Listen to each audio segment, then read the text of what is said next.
Boa tarde. Então, pessoal, dando sequência, né, aos vídeos que a CleanDoc está começando a desenvolver, né, como eu sempre falei, buscando trazer conhecimentos na área do segmento imobiliário. Hoje eu tenho a honra, literalmente uma honra, uma grande honra de conversar aqui com meu ex-professor de processo civil e que atua na área do direito condominial. E ele vai dar, né, ele é advogado, e ele vai dar tirar todas as dúvidas, né, dentro dessa área, tá certo? Espero que vocês gostem, né, e no caso, se vocês tiverem qualquer dúvida, vocês podem comentar, enviar perguntas, que no caso eu envio para ele, e aí ele passo para ele e ele responde a vocês. Tá certo? Então, vamos iniciar. Como o professor Daniel Marque, né? Ele foi meu professor de processo civil na Cândido Mendes. Hoje atua na área, uma das áreas de atuação dele é a área condominial, e ele nos deu esse tempinho para a gente fazer esse podcast. Tá joia? Bom dia, mestre. Bom dia. Tudo bem? Tudo bem. É um prazer, como eu falei. Prazer meu, Eduardo. Sempre um prazer. Eu já falei isso, o senhor é uma honra muito grande, e hoje, inclusive, está fazendo essa entrevista, essa conversa, né, para ajudar aos nosso público, né, que tem muita dúvida com relação a essa área condominial, para dar um conhecimento maior, uma orientação.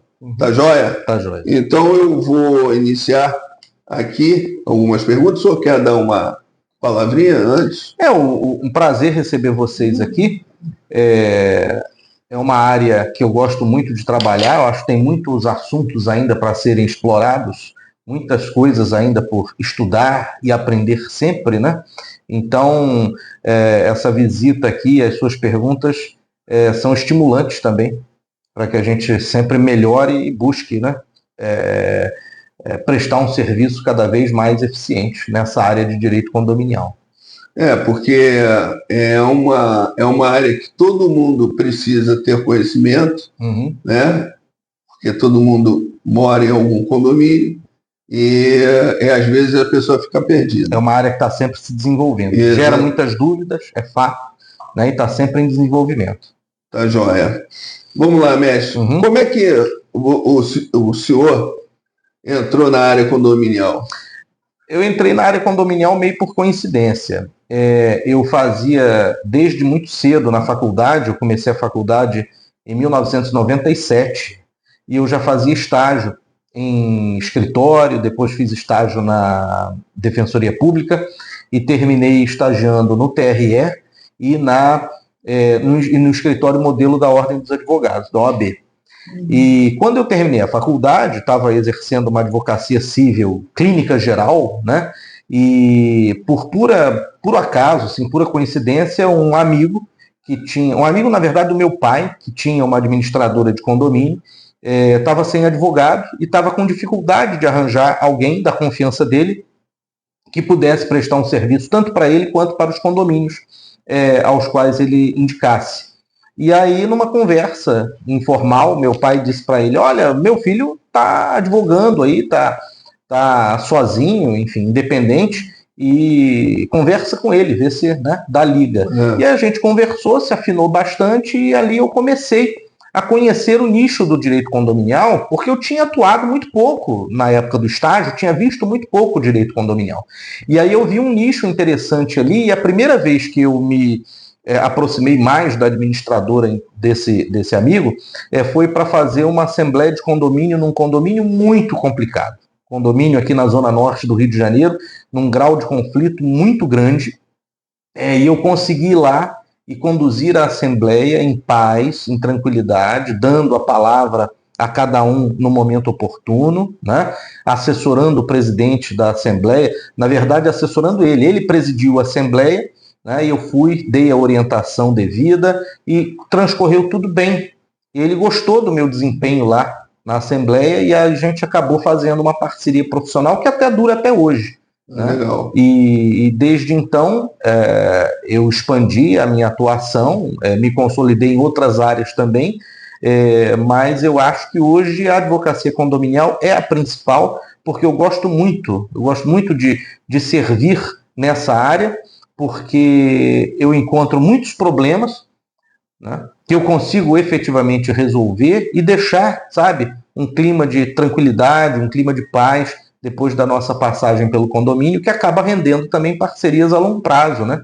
Porque muitas vezes a partir de uma atuação pontual, eu sou contratado para advogar para aquele condomínio. Eu gosto de resolver problema de condomínio. Eu gosto de assembleia complicada, eu gosto de muita inadimplência que a gente vai resolvendo, preservando a propriedade das pessoas sempre que possível, né? Fazendo bons acordos que podem depois ser executados em juízo sem falhas. Né? Enfim, eu gosto de atuar onde tem o conflito, eu gosto de entrar e resolver os conflitos. Né? Essa é a minha satisfação. Show. Então, mestre, o que caracteriza o direito condominial e como ele se diferencia de outras áreas do direito? Sim. O direito condominial ele está no âmbito do direito das coisas, né? Direito de propriedade, direito imobiliário, como digamos assim, uma sub-área que ainda não conquistou uma autonomia científica, na minha opinião, em que pese a balizada opinião de outros colegas, ainda não conquistou uma autonomia científica a ponto de virar uma disciplina, porque o direito condominial é sempre visto dentro do nicho direito imobiliário, né? Mas o que diferencia o direito imobiliário do restante, dentro do campo do direito condominial, dentro do restante, né, que é o direito imobiliário e o direito das coisas, é justamente esse estudo das relações em condomínio. Especialmente, que a gente trata aqui, do condomínio edilício, né? Ou seja, na propriedade, naquele lugar onde existe a propriedade comum, né? E existem também as partes que são de destinação exclusiva para cada um dos condôminos. Né? Existem relações ali regidas pela lei civil, pela soberania das assembleias de condomínio e pelas convenções de condomínio e seus respectivos regimentos, e a administração geral, né, a condução dos interesses comuns que o síndico imprime. Né? Então, a presença dessas relações jurídicas é o que caracteriza, por assim dizer, o direito condominial e consegue nichá-lo, consegue separá-lo dos demais temas afetos dentro do direito civil, direito das coisas e o direito imobiliário. Show. Quais são os principais desafios jurídicos enfrentados pelos condomínios atualmente? Eu acho que não só atualmente, mas como durante todo o tempo, né, desde a popularização desse sistema de convivência, né, no Brasil, a partir do que um reclame se impôs ao direito, né, desde as primeiras regulamentações dessa questão até os dias de hoje, eu acho que o grande desafio que nunca muda é o síndico, com serenidade, com tranquilidade, administrar a coisa comum, independentemente das paixões e das vontades individuais dos condôminos, que são, sobretudo, proprietários, né? São coproprietários dessa coisa comum. Né? Então, aquele síndico que administra serenamente, tranquilamente, de forma legal, de forma justa. Né? Isso é um desafio. Né? E manter a saúde financeira desse condomínio.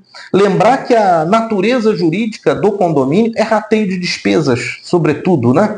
Então, a boa administração que leva à capitalização de recursos para gastos eficientes, né? E também a fazer face àquelas despesas comuns. Isso é um desafio que é perene, ele nunca acaba. Né? Tanto nos condomínios que se gerem a si próprios, quanto aqueles que são assessorados por administradoras, né, de condomínio, eles sempre têm esse desafio.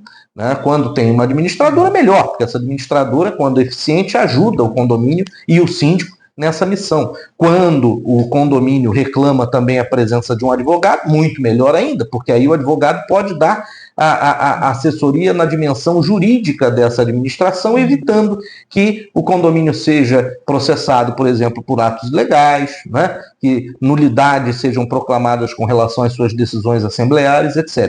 E o mundo de hoje, onde se vê, às vezes, uma dificuldade econômica geral, né, impõe esse desafio de bem administrar, que é manter a saúde financeira do condomínio. Né? Agora, a depender do tamanho do condomínio, né, tem também os desafios relativos a sustentação de uma folha de pagamento que às vezes é muito grande, né?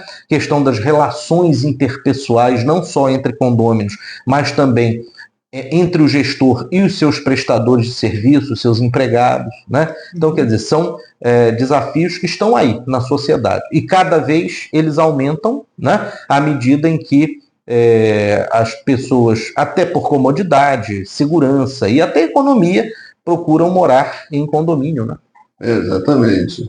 Principalmente segurança. Segurança, sobretudo. E eu acho assim, eu tenho os dois, né? Eu tenho tanto casa quanto condomínio. E eu penso o seguinte, Eduardo, que o condomínio é bom porque você pagando a sua cota e o seu condomínio estando em paz, bem administrado, isso é um fator que gera até economia para a família. Por quê? Porque você cuida da porta para dentro, tem o trabalho, né, da porta para dentro e da porta para fora tem lá um gestor, um condômino, ou não, né, pode ser um síndico chamado profissional, que está lá administrando a coisa comum com honestidade, com eficiência, com impessoalidade, né,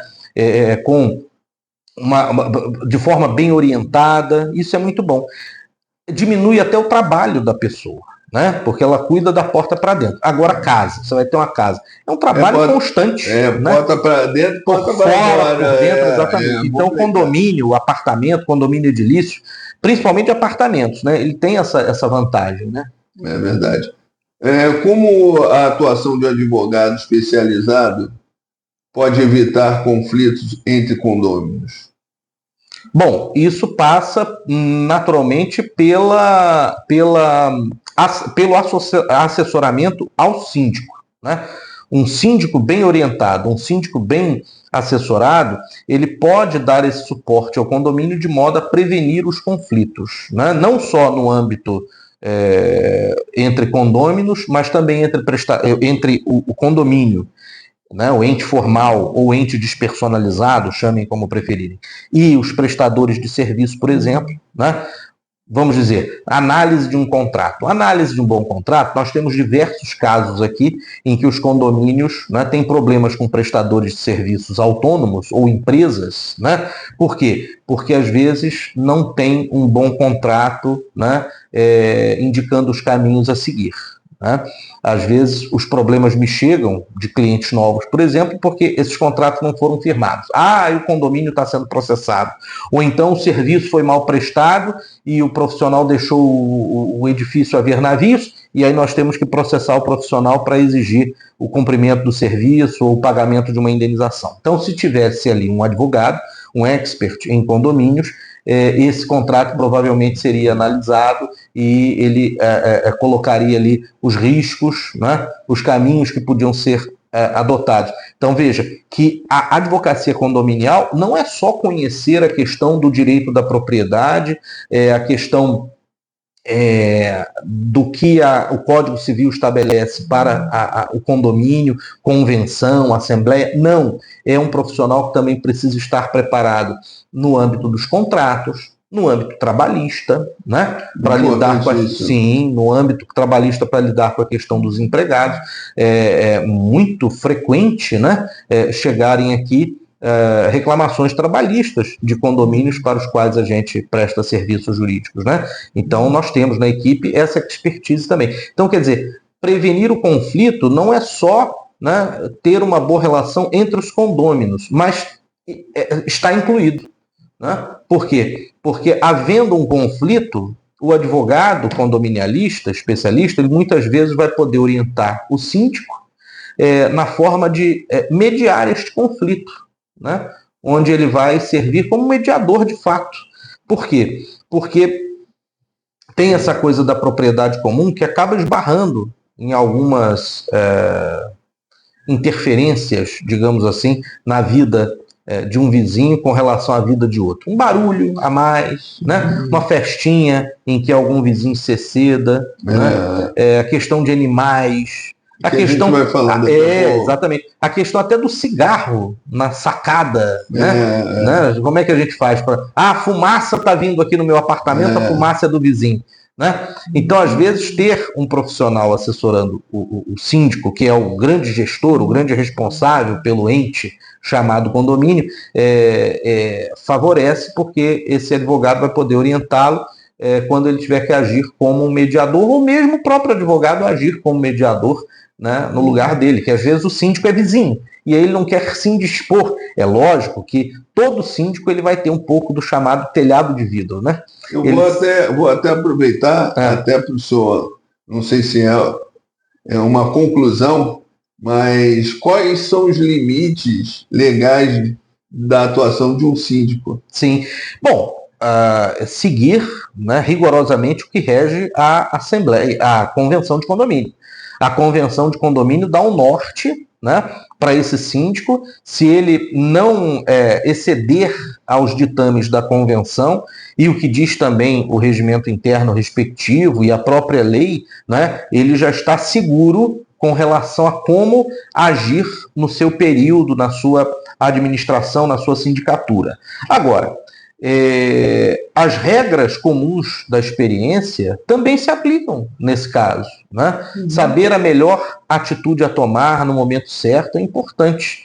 Uma pessoa de bom senso, ela sempre será um bom síndico, ou uma boa síndica. Tem que ser um síndico, tem que ter resiliência e equilíbrio. Como eu vinha dizendo, ele sempre vai ter o telhado de vidro. Essa coisa do síndico dizer, eu não quero me indispor. Infelizmente, a partir do momento em que ele aceita o cumprimento do mandato, né, ele terá momentos em que ele efetivamente irá se indispor com vizinhos. Né? Depois de terminada ali.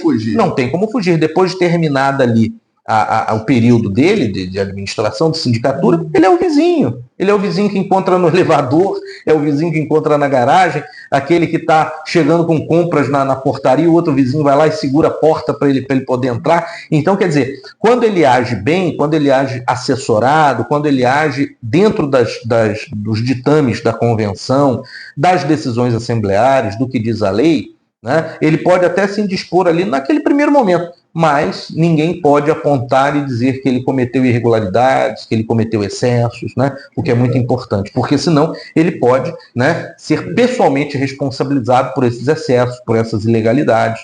Então é bom sempre observar. O CNPJ não confunde com o CPF? Não, de maneira nenhuma. É até bom esclarecer isso, né? Porque eu costumo dizer que o condomínio é um ente formal. Há quem diga que o condomínio é um ente despersonalizado, né? Também vale, mas ele tem um CNPJ. Só que o condomínio, mesmo ele tendo CNPJ, ele não é uma pessoa jurídica, né? Porque as pessoas jurídicas elas são definidas em lei e o condomínio não é uma pessoa jurídica definida em lei, né? Então, o que é o condomínio? O condomínio é isso, como eu estava falando, é um ente formal, um ente despersonalizado. Ele tem CNPJ porque ele tem diversas obrigações, digamos assim, acessórias que envolvem a questão tributária, a questão previdenciária, por exemplo, no tocante a uma contratação de um empregado, a um relatório de atividades, né, anual, a questão de ter uma conta em banco, né? Então, ele, de alguma forma, ele precisa ser ele precisa existir de fato. Ele não existe apenas através da constituição da sua convenção. Ele também existe quando ele adere, por exemplo, a um sistema informatizado do governo para prestar as informações devidas. E aí, para se cadastrar, ele precisa dessa existência como, digamos assim, como contribuinte, né? Por isso ele tem lá o CNPJ, né? Mas ele não é uma pessoa jurídica. Agora, esse ente formal ou ente despersonalizado não se confunde com o CPF do síndico. O síndico, né, pessoalmente falando, ele pode ter até responsabilidade, né? Mas, enquanto gestor do condomínio, né, ele só vai responder se ele cometer atos ilegais. Quando ele estiver no exercício do seu dever, quando ele estiver agindo em conformidade com as leis e com a convenção, não lhe tocará, ainda que haja uma indisposiçãozinha, não lhe tocará qualquer responsabilidade, né? E às vezes até os condôminos, por exemplo, na hora de se insurgirem judicialmente por conta de alguma questão, eles confundem a pessoa do síndico com a pessoa do condomínio. E aí, diversas vezes, quando isso acontece, nós temos aqui decisões favoráveis que reconhecem a ilegitimidade passiva do síndico para responder por atos que foram praticados, na verdade, pelo condomínio, né? Apenas sob sua gestão. Então, quando o síndico comete algum ato ilegal, né, ele é responsabilizado não o condomínio, mas sim ele. Aí é aquela coisa. Se essa questão chegar aos tribunais... Se ele cometer alguma irregularidade. Se uma questão dessa chega ao tribunal, por exemplo, uma má administração, né, desvio de verbas do condomínio, isso acontece. Né? Já vi aqui casos em que o síndico agiu mal, gastou mais do que podia e tal. E aí o condomínio, num primeiro momento, ele foi processado. E aí depois, regressivamente, obteve, né, uma indenização em face do síndico. Né? Porque o valor, por exemplo, que entra na conta do condomínio é o rateio das despesas. Né? Então, se o condomínio é condenado, quem pagará pelo ato ilegal serão os próprios condôminos. Porque o condomínio ele não constitui renda nenhuma para si. Né? É o rateio das despesas. Tem que zerar todo mês. Exato. O ideal é que nas despesas e receitas correntes fique praticamente no 0 a 0. Se sobra dinheiro, né, é porque a cota está alta demais. Agora, a gente tem que analisar o seguinte: tem o fundo de reserva, existe às vezes uma capitalização definida em assembleia para a consecução de algum resultado específico. Isso é um tema interessante. Por quê? Porque às vezes você vai lá no condomínio, tem 1 milhão de fundo de reserva, 300 mil reais de fundo de reserva e tal. Se tem sobra, além até do próprio fundo de reserva, sinal de que a cota condominial está exagerada. Os condôminos podem pagar menos do que eles estão efetivamente pagando. Mas, às vezes, essa capitalização ela tem uma destinação específica.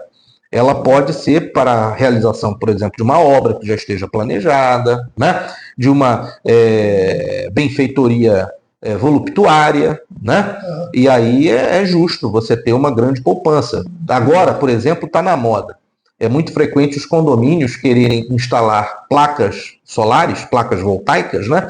Para, por exemplo, utilizar a energia solar para abastecer as áreas comuns do condomínio.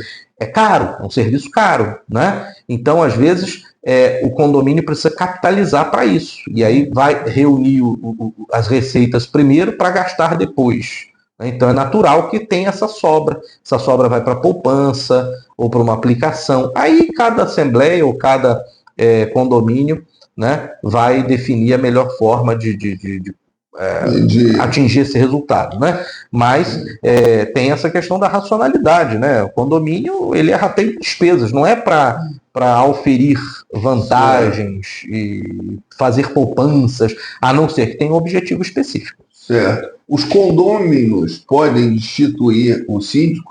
Podem, claro, em assembleia. Inclusive, só em assembleia? Sim, sempre em assembleia. Uma assembleia, óbvio, que se for para destituir o síndico, o próprio síndico não vai querer convocar essa assembleia, né? Mas aí é importante lembrar que 1/4 dos condôminos, eles podem convocar uma assembleia, tá, especificamente para esse fim. E aí, 1/4.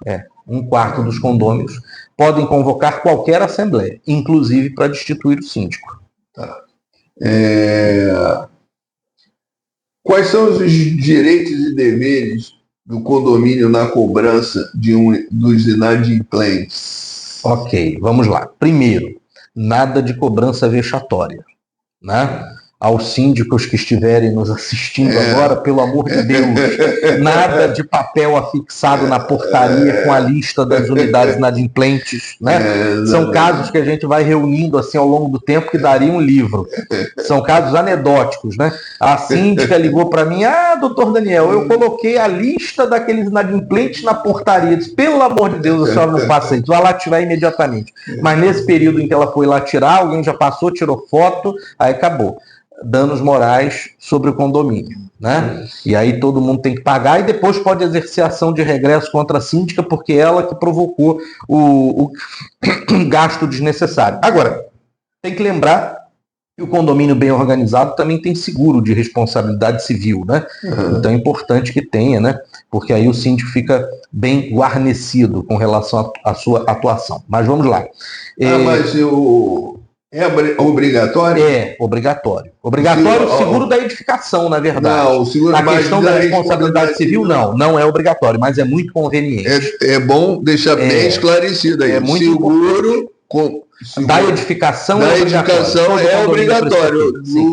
Da responsabilidade civil, a lei é silente. Aí tem que ver o que diz a convenção. Nas convenções que eu faço, por exemplo, eu lembro dessa questão, porque isso é muito importante. O síndico pode ser condenado por atos de responsabilidade civil e os demais condôminos é que vão arcar com isso, né? Que podem sofrer, por exemplo, uma penhora nas contas bancárias do condomínio. Então, né? Não tem dinheiro para pagar os fornecedores. Então, é importante os síndicos, né, saberem que é importante fazer o seguro de responsabilidade civil. Sim.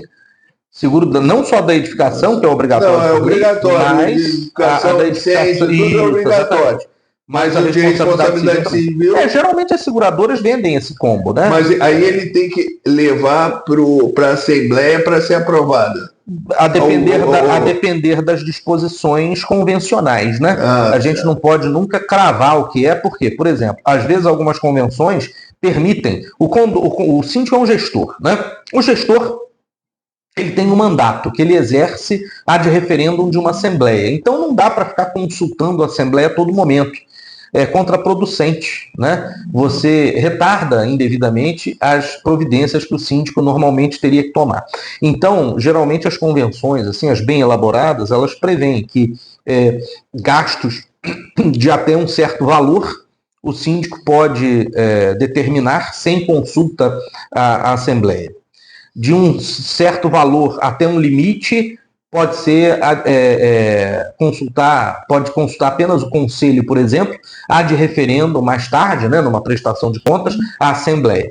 E acima de um determinado patamar, né, só consultando a Assembleia.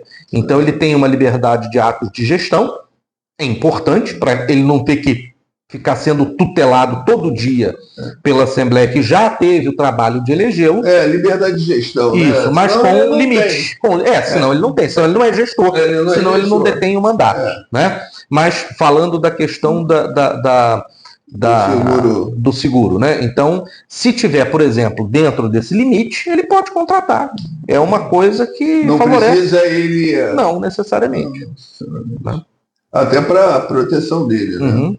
Então, voltando a essa questão da cobrança dos inadimplentes, Eduardo, a gente tem que pensar o seguinte: nenhuma forma vexatória de cobrança pode ser utilizada. Né? A parte da cobrança extrajudicial, eu acho muito interessante também. Por quê? Porque não deve ser o objetivo de um síndico ou de uma gestão condominial, ou mesmo até do advogado condominialista, né? Eu falo isso por mim e por muitos outros colegas, existe um consenso, né? Não é função do condomínio ficar judicializando tudo. Então é bom fazer acordos extrajudiciais. Mas acordos extrajudiciais... Até porque judicializar é caro. É caro e demorado, né? Gera mais problemas, às vezes, do que solução. Né? O meu estilo de atuação na advocacia condominial é extrajudicial. A gente só judicializa em último caso, então, quando é efetivamente necessário. Nesse caso, é importante porque o síndico ele é morador. Sim. E às vezes é uma situação delicada. E às vezes ele não tem essa habilidade. É importante ele trazer isso para o advogado tentar minimizar, né, e resolver o problema. Claro, porque eu entendo assim, que o advogado no condomínio ele deve ser parte da solução e não do problema. Então o advogado condominialista que vai propor solução judicial para tudo, para as menores dívidas, eu acho que não é adequado. Tem que repensar a sua advocacia. É melhor ele ter isso em mente, né? Judicializar em último caso. Não, dívidas muito grandes, dívidas muito antigas. Não, eu estou comentando porque às vezes o advogado ele traz para ele toda a responsabilidade. E ele tem que saber dividir. Se, no caso, e todo condomínio tem uma administradora, vai ter um advogado, de fato.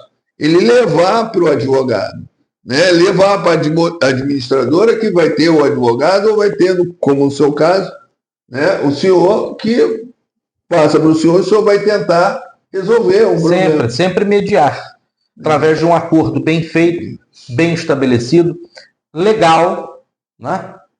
Atendendo aos ditames tanto da lei quanto da convenção, para depois o condomínio não ter que executar esse acordo e eventualmente até sofrer um revés, um embargo à execução, uma exceção de pré-executividade. Como o senhor falou, a melhor forma é tentar não judicializar. Eu acho que sim. Mas algum limite de tempo para judicializar, para entrar na justiça com relação a qualquer tipo de problema? Em matéria de inadimplência? Em matéria de inadimplência. Não que a lei determine. Alguns condomínios têm a mística em torno das três cotas, né? Não, tem que acumular 3 cotas condominiais para entrar com a ação. Não necessariamente. Às vezes, 3 cotas ainda não vale a pena você propor uma medida em âmbito judicial. É muito melhor fazer uma tentativa de cobrança amigável. Agora, é claro, isso é 1 mês, 2 meses, 3 meses. Aí, às vezes, a inadimplência vai aumentando, né? Então, não tem um limite. O que tem, assim, é analisar cada caso em particular. Porque isso também, Eduardo, tem a ver com o valor da cota. Porque, às vezes, tem uma cota de R$500, mas tem cotas de 2.000, de 5, de 8.000. Então, quer dizer, 3 meses de uma cota de 8.000, às vezes, vale a pena você mover uma execução ou uma ação judicial de cobrança. Eu, particularmente, eu tenho 23 anos de atuação em direito, acho que 23 ou 24 anos de atuação em direito condominial. Mas eu prefiro hoje, a ação de cobrança, ação de conhecimento. Eu gosto mais da ação de conhecimento do que da execução de cotas. Por quê? Por causa da resistência de alguns juízes em interpretar os dispositivos legais que possibilitam a execução das cotas. Por quê? Porque eles ficam exigindo que o valor das cotas individualmente esteja previsto em ata de assembleia. Às vezes você não tem isso. Por quê? Porque a previsão orçamentária, ela pode ser, o nome já diz, é uma previsão, ela pode ser díspare do que efetivamente seja praticado. Ou às vezes é impossível você apurar de antemão o valor da cota, por quê? Porque condomínio é rateio de despesa. Você vai saber o rateio depois que já gastou. Então, às vezes, você não tem a liquidez que falta ao crédito condominial lá na origem, que é o valor da cota. E aí, para não ter problema, entra com ação de cobrança, ação de conhecimento. Né? Eu, particularmente, tenho essa preferência, tenho sempre tido essa orientação. Evita problemas. Tá? Mas, para você mover uma ação hoje, pagando aí taxa judiciária, custas processuais, falando aqui no âmbito do Tribunal de Justiça do Rio de Janeiro, você não vai gastar menos do que R$1.500, R$2.000. Isso é para dar entrada. Então você tem que levar isso em consideração também, né? Para saber se vale a pena desde logo ingressar com uma ação ou se você tenta primeiro a solução extrajudicial. Não, mas é tranquilo. Tá. Na verdade é o custo, né? Porque o custo de você judicializar, que o senhor está falando, ele às vezes não vale a pena, então melhor tentar entrar no melhor tentar uma composição amigável, a todo custo, eu diria, é melhor do que uma ação de cobrança ou uma execução.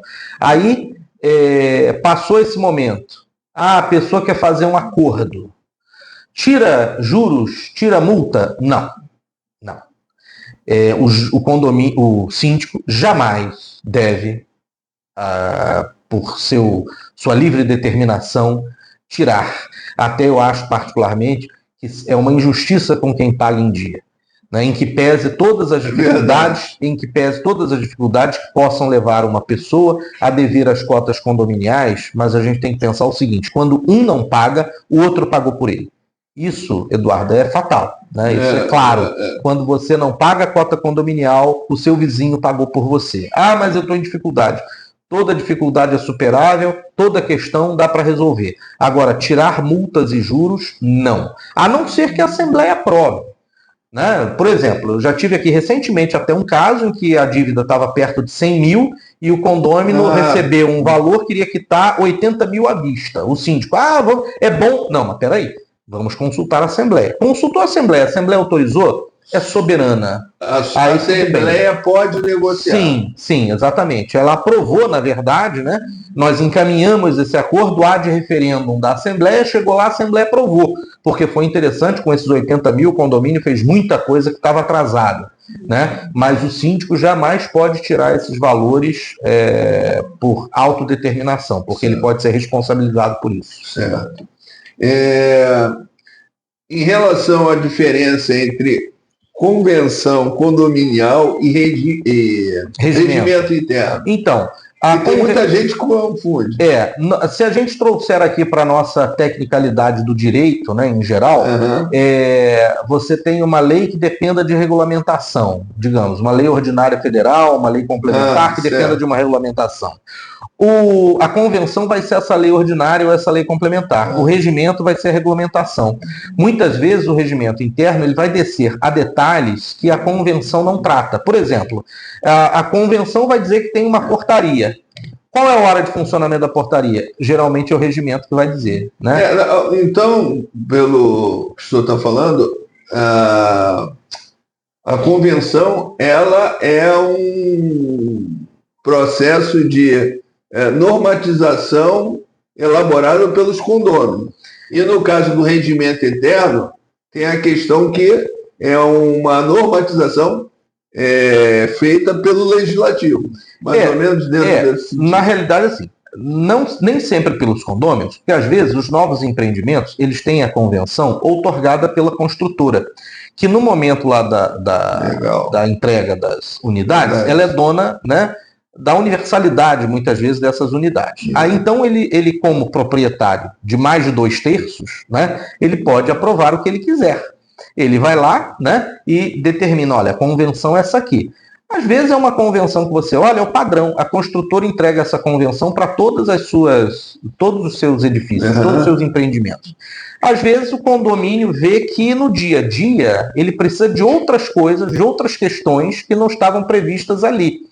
E aí vai ter um caminho também, que numa outra oportunidade até a gente pode trabalhar isso mais detalhadamente, explicar, vai ter um caminho para você alterar aquela convenção de condomínio, né? Para, digamos assim, personalizá-la às necessidades do condomínio. Às vezes, no entanto, né, os próprios condôminos, eles determinam a sua convenção, eles votam a sua convenção, né, observando lá o quórum de 2/3, né, dos proprietários, né, dos condôminos, ou seja, das unidades. Né? Muito bem. Aí, essa convenção ela vai ter as normas gerais do condomínio, da sua instituição, do seu, digamos assim, da sua divisão. Né? Por exemplo, ele vai descrever o que são as áreas comuns que se extremam das unidades autônomas, né? Ele vai falar sobre o que compõe aquele condomínio, os pavimentos, as garagens, as portarias, etc. E aí, o outro documento, que é parte integrante da convenção, ele vai dar detalhes a respeito de funcionamento, de horário, de destinação, que a convenção não traz, muitas vezes. Né? O que invalida uma assembleia? Várias questões podem invalidar uma assembleia. Por exemplo, o edital de convocação. Né? O edital de convocação. Quem fez o edital? Quem assinou? Quem convocou efetivamente aquela assembleia? Né? Foram os condôminos? Se foram os condôminos, né, na ausência de uma convocação oficial pelo síndico, que é o grande responsável pelo condomínio, observou-se aquele quórum de 1/4 que nós falamos, né? Então, eu já vi, por exemplo, a Assembleia ser invalidada porque quem convocou, quem assinou o edital de convocação foi a administradora, não foi o síndico, né? A Assembleia não podia deliberar. Erros na instalação, por exemplo, da Assembleia. Então, nesse caso, a Assembleia não pode deliberar? Não. A Assembleia tem que ser convocada pelo síndico ou pelos condôminos. A administradora não tem legitimidade, o advogado do condomínio não tem legitimidade para assinar. Mas eu já vi a Assembleia. Pois é, mas agora, tem que ver. Foi um ato por delegação? Tem uma procuração específica para isso? Tudo bem. Mas se não tiver, tem que se observar. Mesmo que tenha, eu entendo que para garantir uma legitimidade inquestionável para o ato jurídico, é o síndico que deve convocar, na forma da lei, ou os condôminos, supletivamente ao síndico, digamos assim. Né? Uma vez eu entrei num condomínio para prestar uma assessoria jurídica e estava bem e tal, só que eu notei que tinha um conflito entre o conselho e a síndica que me contratou. Aí quando terminou o mandato dessa síndica, uma pessoa desse conselho assumiu o cargo de síndico. E aí ela convocou uma assembleia, cheguei lá no dia marcado, né? E a assinatura do edital de convocação era comissão gestora do condomínio. Eu digo, olha, esse ato aqui ele não é regular, esse edital não vale nada, amanhã ele pode ser anulado, as deliberações que a gente tomar aqui, elas podem ser invalidadas. Ela diz, o senhor fala isso porque o senhor foi contratado pela ex-síndica. Não, eu sou isento, eu simplesmente estou dando uma orientação. Não estou sendo pago para isso? Então, estou dando uma orientação legal. E aí ela não aceitou de jeito nenhum, quis fazer a assembleia, aí eu disse, então eu não vou participar. Por quê? Porque eu, como profissional, não quero ver o meu nome vinculado a um ato ilegal, porque vão dizer depois que eu referendei, ou que eu orientei, e podem até me chamar a responsabilidade, seja na OAB, seja até civilmente. Então eu preferi não participar e depois até rescindir o contrato com eles. Né? O advogado tem que saber também, né? Escolher o cliente, porque às vezes o cliente ele paga os seus honorários, mas ele não pode se sobrepor à sua independência técnica, passando de limites. Justamente, porque senão é sua responsabilidade funcional, o seu nome profissional que está ali em jogo. Então, isso pode invalidar. Outra coisa que pode invalidar, não a Assembleia como um todo, mas pode ser até uma deliberação dela, é não observar o quórum necessário. Por exemplo, um quórum de 2/3 para a realização de uma obra, né? Ou para um quórum necessário para outras questões que sejam previstos em convenção e que não sejam contrários à regra da lei. Porque a convenção, ela está assim. A Constituição está acima de todas as leis do país. Abaixo dela está o Código Civil. Abaixo do Código Civil está a Convenção de Condomínio. Então, a Convenção de Condomínio, como uma norma de natureza privada, ela não pode contrariar as normas de ordem pública. Tá? Agora, tem uma coisa interessante também, pode ser também tema de um podcast inteiro, né? Que é o seguinte, a Convenção, o que ela não proíbe, ela autoriza? Ou o contrário, né? Ela pode proibir comportamentos, né? Por quê? Porque, veja, entendo que como uma norma de ordem privada, natureza contratual, ela não precisa esgotar todas as possibilidades possíveis, tá? Porque ela, no caso, não pode, inclusive, até a próxima pergunta, ela não pode passar ou entrar dentro dos direitos individuais. Não pode se sobrepor aos direitos individuais. Não. Então, o que acontece? O que a Convenção não prevê, ela não necessariamente está vedando. Né? Olha, isso é uma dúvida muito comum com relação a essa questão do Airbnb. Aqui no meu condomínio não pode alugar para Airbnb porque a Convenção não autoriza. Mas ela proíbe? Não. Então, qual é o problema? Entendeu? Daí a importância, aliás, a gente podia ter lembrado dessa questão lá naquela pergunta, né, os desafios. Daí um desafio, a questão do Airbnb. Né? E essa questão do Airbnb é uma pergunta que o pessoal da Zona Sul, principalmente o pessoal da Zona Sul, gostaria de saber. Existe até, parece, aí um esforço coordenado para se vedar que os edifícios ali, as unidades da orla, por exemplo, sejam alugadas no modelo Airbnb, né, porque isso acaba competindo com a rede hoteleira e tal. Quer dizer, a gente sabe que os acendedores de lampião reclamaram muito quando veio a luz elétrica, né? Os datilógrafos, quando veio o computador. O que nós estamos agora passando com a questão digital, né? Exatamente, com inteligência artificial, né? E tudo mais. Então, quer dizer, a sociedade muda e novos desafios são apresentados para o direito. Exatamente. Essa questão do Airbnb ainda não tem uma solução definitiva. Por isso que eu digo, quer dar uma solução definitiva a isso? Invista numa boa convenção. Refaça a convenção existente, que é obsoleta, que é antiga, que é lá dos anos 40, dos anos 50, segundo os ditames da legislação, mas atendendo às particularidades do condomínio. Mas, professor, deixa eu lhe fazer uma pergunta. O Airbnb não cai dentro da questão da locação do... Creio que não, porque na lei de locações, essa figura do Airbnb ela não está prevista. Ela não tem a locação por temporada, mas não essa locação por curtíssima temporada, que às vezes se dá por diária.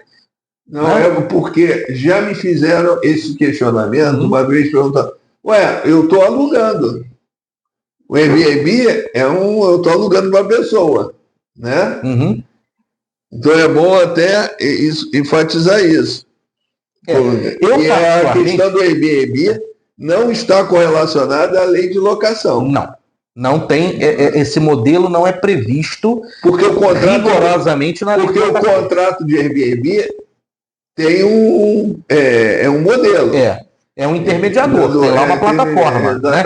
E tem outros semelhantes a Airbnb. Né? A gente está falando de Airbnb porque o termo foi popularizado, mas tem outros semelhantes. Eu, particularmente, não sou contra Airbnb. Eu acho que está dentro do direito de propriedade você alugar o seu imóvel da forma como você quiser, ainda que não regulamentado em lei. E a gente tem que ver o seguinte, Eduardo, o Airbnb, uma plataforma, dentre outras, né, que existem por aí, ela já seleciona de alguma forma o usuário da unidade. Né? Ele tem uma avaliação. Né? Então, é igual quando você anda de Uber. O Uber te avalia, te dá as estrelinhas, né?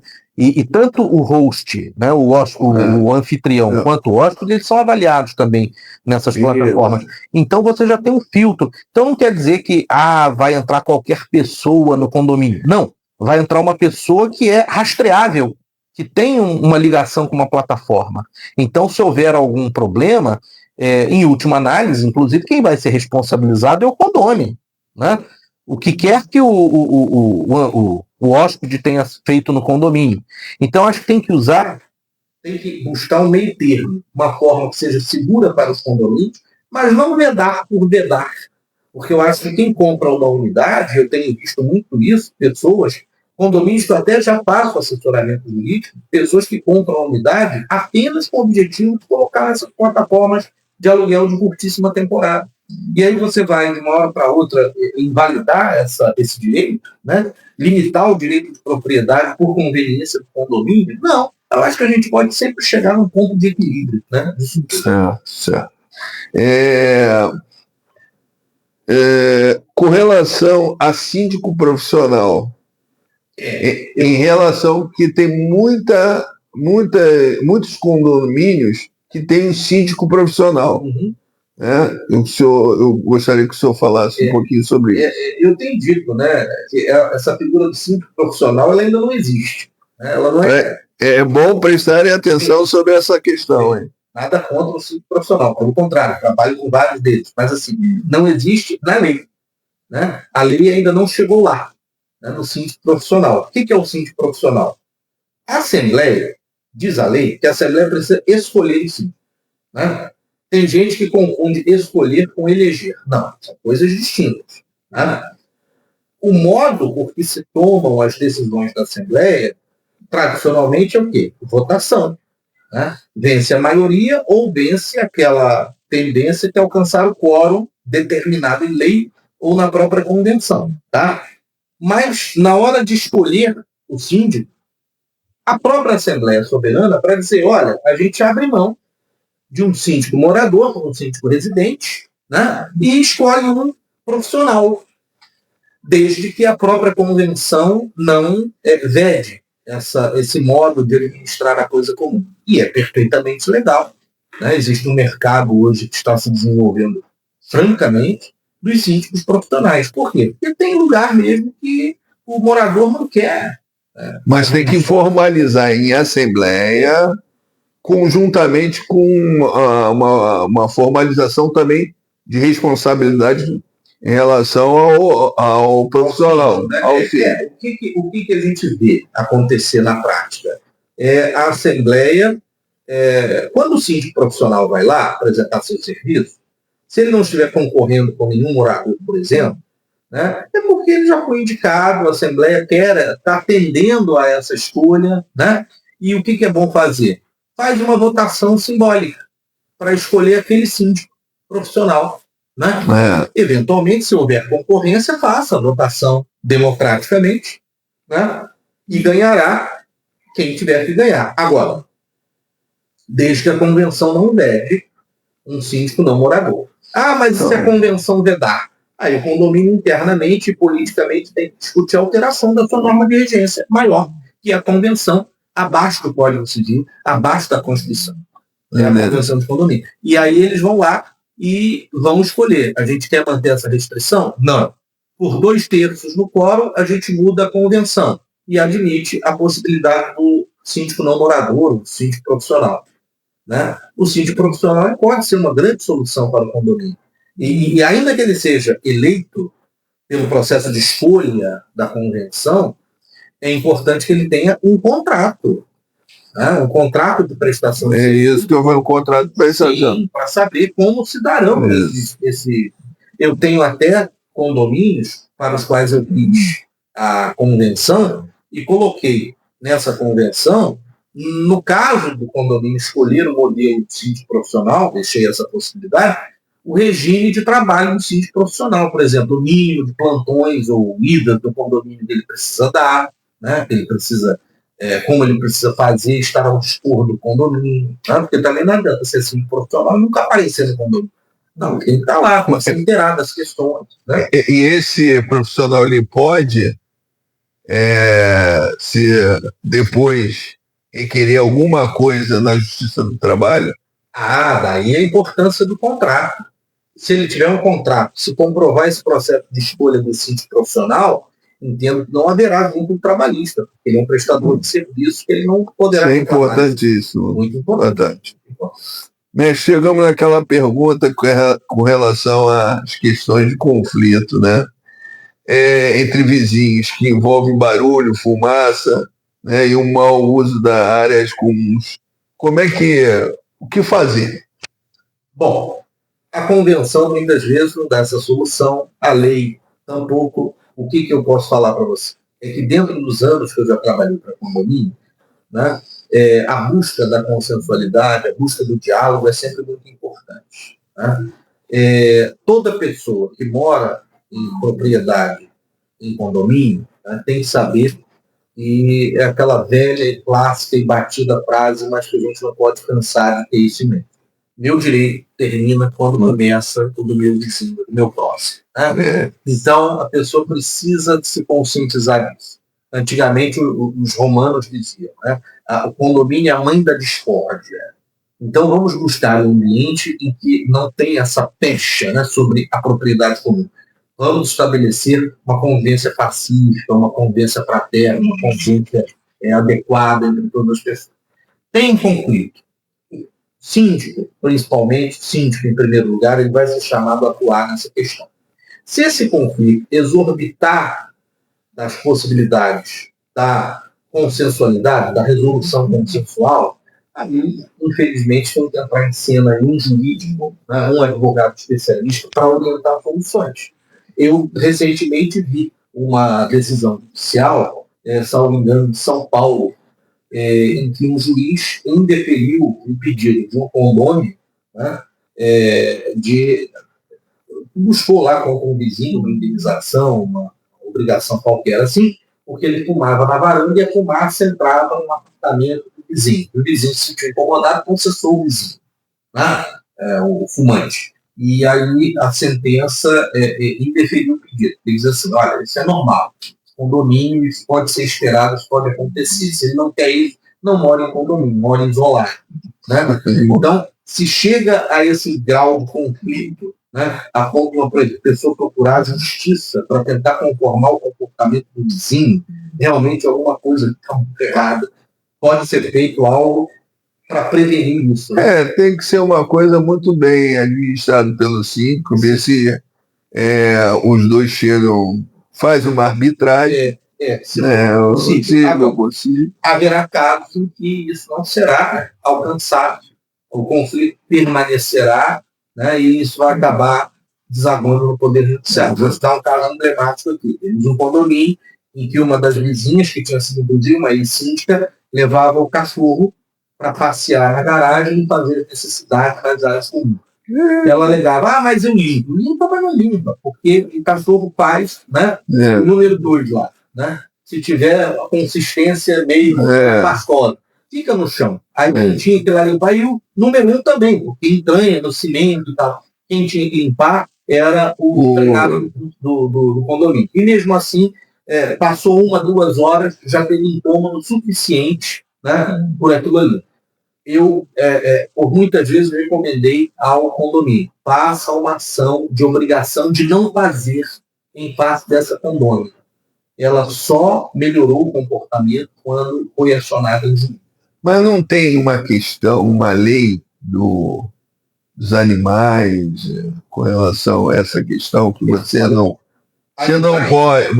pode proibir que aquele animal, né, aí você entra a questão de maus-tratos. Não, veja, antigamente convenções de condomínio, eu já vi várias aqui no escritório, proibiam animais nas unidades autônomas. Isso não pode mais proibir. Direito constitucional de propriedade está acima de qualquer um, pode ter seu pet em casa.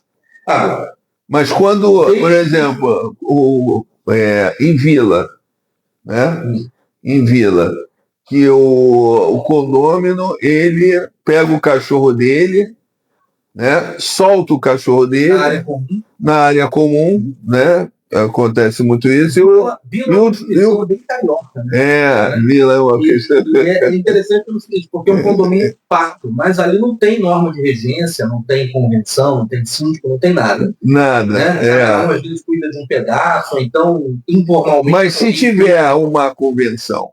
Muito melhor. Sempre. Aí se tiver uma convenção, o que rege é a convenção. Sempre é a convenção. Então, por exemplo, se a convenção reger que não pode animais nas áreas comuns, nas áreas comuns, nas unidades imobiliárias autônomas, jamais. Não, nas áreas comuns, pode proibir. Pode.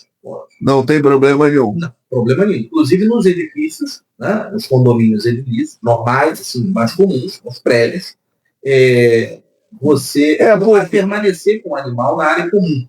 Porque, por exemplo, o cachorro faz lá o cocôzinho dele, a pessoa pisa, ele vai sujar a entrada do prédio, vai criar além de levar, né, outros problemas para dentro de casa. De saúde, é uma questão de saúde.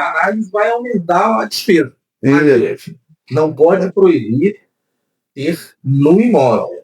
Não. Desde que também ter o animal dentro do imóvel não cause perturbação ao sossego e à salubridade dos demais vizinhos. Porque aí você entra também em outro instituto, que é lá do direito de vizinhança, que vigora também dentro dos condomínios.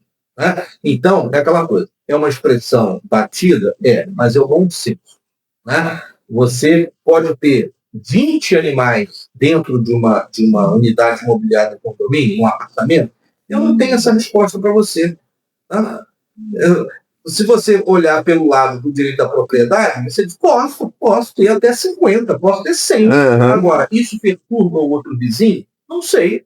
Se vier a perturbar, existem medidas, tanto sanitárias, né, quanto condominiais propriamente ditas, para você se ver livre dessa perturbação. Então, quer dizer, é tudo uma questão de achar ponto de equilíbrio. Né? A gente pode viver harmonicamente dentro dessa situação, preservando o direito de propriedade, cada um ter o seu bichinho no seu apartamento? Sim, desde que você tenha o cuidado nos ambientes coletivos, né, nos ambientes em condomínio, e também que você observe que esse bichinho não vai trazer, ou bichinhos não vão trazer perturbação para o sossego e a salubridade dos demais condomínios. Em relação a reformas, né, que é um outro problemaço nas unidades privadas, nos apartamentos, como é que devem proceder? Então, primeiro, o projeto ele não pode colocar em risco as outras unidades ou até a própria edificação, né? Existem normas a seguir. Agora, precisam ser normas bem claras. Por isso, Eduardo, há necessidade, que eu sempre digo, de uma convenção atualizada, de uma convenção moderna, de uma convenção eficiente para as particularidades de cada condomínio, né? Isso é um conflito que acontece muito. Eu sou proprietário da cobertura, eu quero erigir mais um andar. Ou então eu quero ampliar a minha varanda, por exemplo. Aí você tem que levar em consideração o peso dessa estrutura em cima da edificação. Precisa ter um projeto aprovado devidamente, uma responsabilidade sobre esse projeto. Não se pode proibir de fazer nenhuma obra no interior das unidades, desde que isso também não interfira no condomínio, não só na segurança da edificação, mas às vezes também uma questão da fachada. É vedado pela lei a alteração da fachada do condomínio, né? Somente a própria Assembleia, respeitando o fórum legal, pode modificar o projeto original do condomínio, né? Alterar, por exemplo, cor de esquadria, tipo de janela, acabamento. Não pode. Então, agora, a obra interna na unidade, por exemplo, eu vou renovar meu banheiro, meu lavabo e tal, isso o condomínio não vai proibir nunca. Agora, o regimento interno, ele vai lá prever, por exemplo, a hora que vai tirar o entulho, tá? Porque você às vezes bloqueia um elevador por causa disso. Questão da perturbação do sossego. Não fazer quebra-quebra em feriados, em finais de semana, em determinados horários. Né? É desesperador.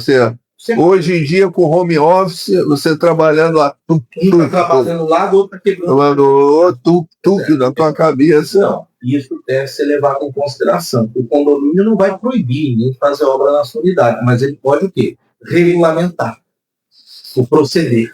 Né?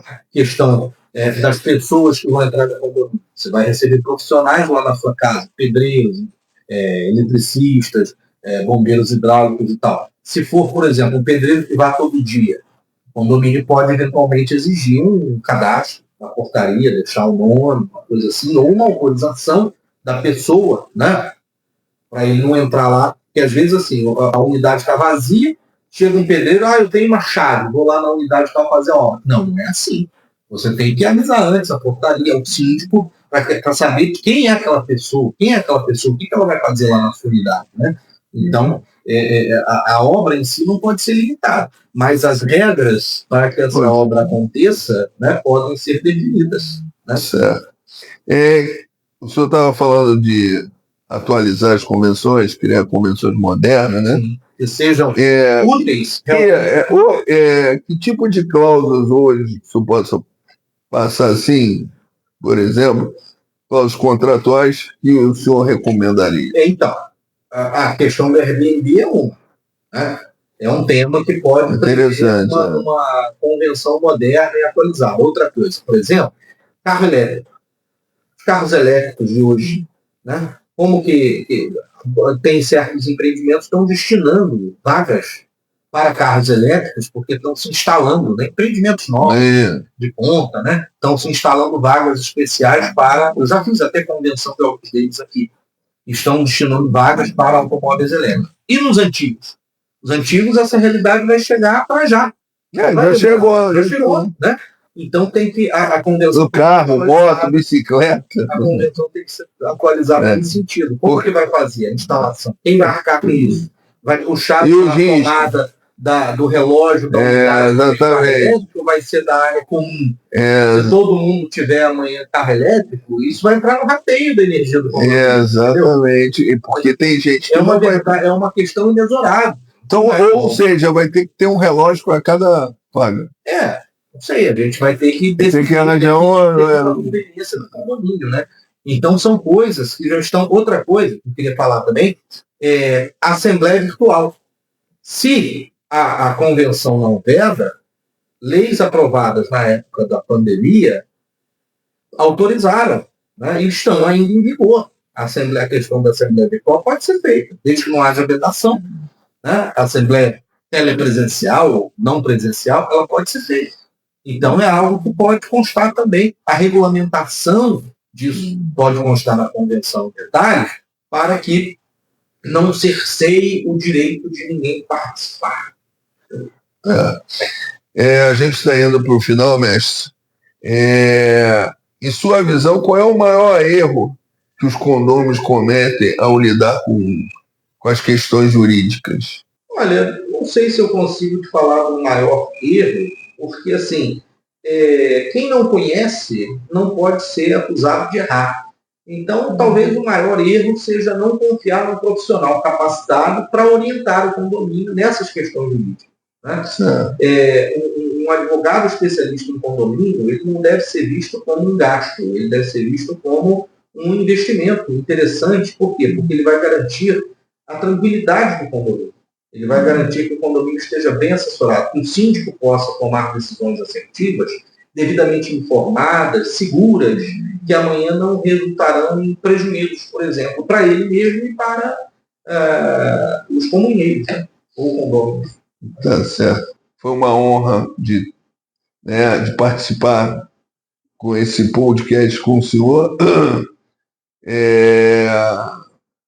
Se o senhor quiser, o senhor deixa o seu Instagram para tirar qualquer dúvida, qualquer coisa que as pessoas queiram. Foi um prazer, Eduardo. Foi uma honra ter você aqui com a gente. Fico sempre à disposição. E aí é só olhar lá no Instagram, @advdanielmarchi, MARCHI. E se tiver alguma dúvida, se quiser entrar em contato com a gente para esclarecer, é só dar uma olhada lá no perfil do escritório Daniel Marchi, Advogados Associados. Tá joia. Obrigado, professor. Eu que agradeço. Pessoal, hoje vocês receberam uma aula, né, de condomínio. Tomara que seja muito proveitoso para todos vocês que foram ver esse vídeo, tá? E que essa é como eu venho falando, é um propósito nosso em relação a essa questão da orientação, do conhecimento, não só para a pessoa, né, que trabalha especificamente com condomínio, síndico, etc., mas também para os condôminos, que eu acho que é importante todos terem conhecimento dos seus direitos e seus deveres. Tá joia? Então, mais uma vez, eu gostaria de agradecer aí quem chegou agora no final e, por gentileza, compartilhe, né? Se inscreva no nosso canal, porque a gente vai cada vez mais buscando pessoas que tenham conhecimento para passar e tirar as dúvidas de vocês da área de imobiliária. Tá joia? Então, muito obrigado. Até a próxima.